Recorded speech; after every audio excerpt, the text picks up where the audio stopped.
आसनसोल नगर निगम के 26 number ward Trinamool Congress की ओर से आज एक कंबल वितरण कार्यक्रम का आयोजन किया गया। यहां पर आसनसोल उत्तर के विधायक व राज्य के श्रम तथा कानून मंत्री मलय घटक मुख्य अतिथि के रूप में उपस्थित थे।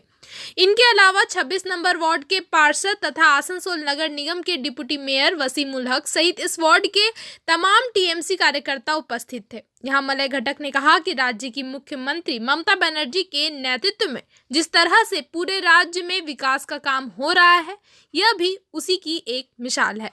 उन्होंने कहा कि मुख्यमंत्री के निर्देशानुसार इलाके के सभी जरूरतमंदों को इस भीषण सर्दी से बचने के लिए राहत पहुंचाने के मकसद से यह कार्यक्रम किया जा रहा है। उन्होंने इस कार्यक्रम के लिए 26 नंबर वार्ड के पार्षद तथा आसनसोल नगर निगम के डिप्टी मेयर वसीम उल हक सहित इस क्षेत्र के तमाम टीएमसी कार्यकर्ता की सराहना की और कहा कि इसी तरह से लोगों के साथ रहना होगा ताकि हर सुख दुख में उनको राहत पहुंचाई जा सके। माई service team repair service, online service booking, air conditioner, refrigerator, washing machine, geyser, induction cooktop, microwave, electrician, plumber and all type of home equipment service repairs at doorstep. Go to our website www.myserviceteam.in. Contact number 9279992491. পশ্চিম বর্ধমান জেলা BJP পক্ষ থেকে আসানসোল রূপনারায়ণপুরে বিকশিত ভারত অভিযান যাত্রা সভায় উপস্থিত ছিলেন কেন্দ্রীয় পঞ্চায়েত মন্ত্রী কপিল মোরেশ্বর পাটিল, বিধায়ক অগ্নিমিত্রা পাল, বিজেপির জেলা সভাপতি বাপ্পা চ্যাটার্জি, বিধায়ক অজয় পোদ্দার সহ বিজেপি নেতৃত্ব।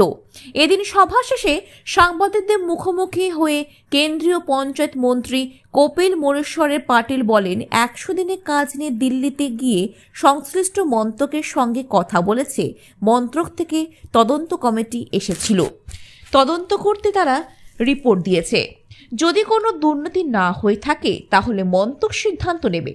পশ্চিমবঙ্গে ঘটে যাওয়া সন্দেশখালীর ঘটনা প্রসঙ্গে মন্ত্রী কপিল মহেশ্বর পাতিল বলেন, এনডি জোট হওয়ার পর থেকে অভিযোগ করা হচ্ছে সংবিধান সমস্যায় রয়েছে। মোদি যে ক্ষমতায় আসার পরে সব থেকে বেশি সাংবিধানিক গুরুত্ব দেওয়া হয়েছে। পশ্চিমবঙ্গে আধা সামরিক বাহিনীর উপর হামলা, এটা কি সংবিধান বিরোধী নয় বলে প্রশ্ন ছুড়েছে দেন তিনি। পাশাপাশি তিনি বলেন, কেন্দ্র সরকার খোঁজ খবর নিয়েছে, নিশ্চিতভাবে এই ঘটনার উপর কারবাই করা হবে।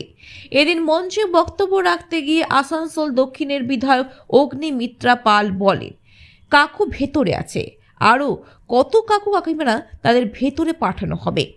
এদিন মন্ত্রী কপিল মোরেশ্বর পাটিলের হাত ধরে বারাবণী কুলটি আসানসোল এলাকা থেকে প্রায় 100 জন সংখ্যালঘু পরিবার কর্মী বিজেপিতে যোগদান করেন। তবে এই প্রসঙ্গে তৃণমূল নেতা মোহাম্মদ আরমান জানান, এরা সব ভোট পাখি, ভোটের সময় তাদের দেখতে পাওয়া যায়। সালানপুর ব্লক থেকে একজনও বিজেপিতে যোগ দেয়নি, তারা বাইরের কয়েকটি পরিবারকে নিয়ে সেখানে যোগ করিয়েছে। তারাও লোকসভা ভোটের পর আবার তৃণমূল কংগ্রেসে যোগ করবে, কারণ বিজেপির কোনো সংগঠন নাই। এখন 100 জনের উপরে মঞ্চে জায়গা ছিল না, কম লোককে দেওয়া হয়েছে, বাকি সব বাইরে। কোন বিধানসভায় ছিলেন আপনি? আমি বারাবণী বিধানসভা। কি নাম? আমার নাম আকবর হোসেন। সংখ্যালঘুদের মধ্যে একটা ভয় আছে এনআরসি নিয়ে, আর আজকে হয়তো মুসলিম সম্প্রদায় জয়েন করেছে, এটা নিয়ে কি বলবেন? যেটা সংখ্যালঘুর মধ্যে ভয় আছে এনআরসি নিয়ে, এটা শাসক দল, এখন বর্তমানে যে শাসক দল আছে, এটা বোঝানো হচ্ছে বিজেপি এনআরসিতে আপনাকে বের করে দিবে, চলে যাবে, মসজিদে আজান বন্ধ করে দিবে, এখানে বন্ধ করে দিবে। আমি ওই সরকারের লোককে, ওই সরকারের গুন্ডারাকে জিজ্ঞেস করতে চাইছি, ভারতবর্ষে এত রাজ্যে বিজেপি আছে, কোন জায়গাতে আজান বন্ধ হয়েছে, কোন জায়গাতে এনআরসিতে সংখ্যালঘুকে বাদ দিয়েছে, সেটা আপনি দেখিয়ে দেন, ওটা প্রমাণ দিয়ে দেন।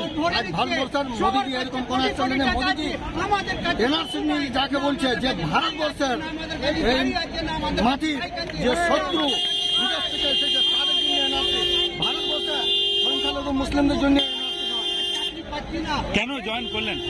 জয়েন করার উদ্দেশ্য হচ্ছে এতদিন ধরে আমাদের সংখ্যালঘুকে না কোনো কাজ দিচ্ছে, না কর্ম দিচ্ছে, না কোনো শিক্ষা দিচ্ছে, কিচ্ছু দিচ্ছে না। প্রাইম মিনিস্টার, মাননীয় প্রধানমন্ত্রী আজ হসপিটাল দিচ্ছে, সংখ্যালঘুদের জন্য হচ্ছে, রেশন পাচ্ছে, সংখ্যালঘুরা পাচ্ছে, যে কোনো প্রধানমন্ত্রীর ফ্যাসিলিটি সব কিছু সংখ্যালঘুরা পাচ্ছে। ওই জন্য সংখ্যালঘু বুঝে গেছে যে পশ্চিমবাংলায় আমাদেরকে টিএমসি সরকার আমাদেরকে বোকা বানায়, ভোট ব্যাংকের রাজনীতি করছে। আমরা এই ভোট ব্যাংকের রাজনীতি বাদ দিয়ে মাননীয় প্রধানমন্ত্রী নরেন্দ্র মোদীর সঙ্গে একসাথে কাঁধে কাঁধ মিলিয়ে হাতে হাত মিলিয়ে আমরা 24-এ লড়াই দিব। যেটা কি নাম? মোদীজি ঘোষণা করেছে अब की बार 400 पार, সেটাই সংখ্যালঘু কি নাম? প্রমাণ দিবে। কি নাম আপনার? আমার নাম হচ্ছে আজমল হোসেন।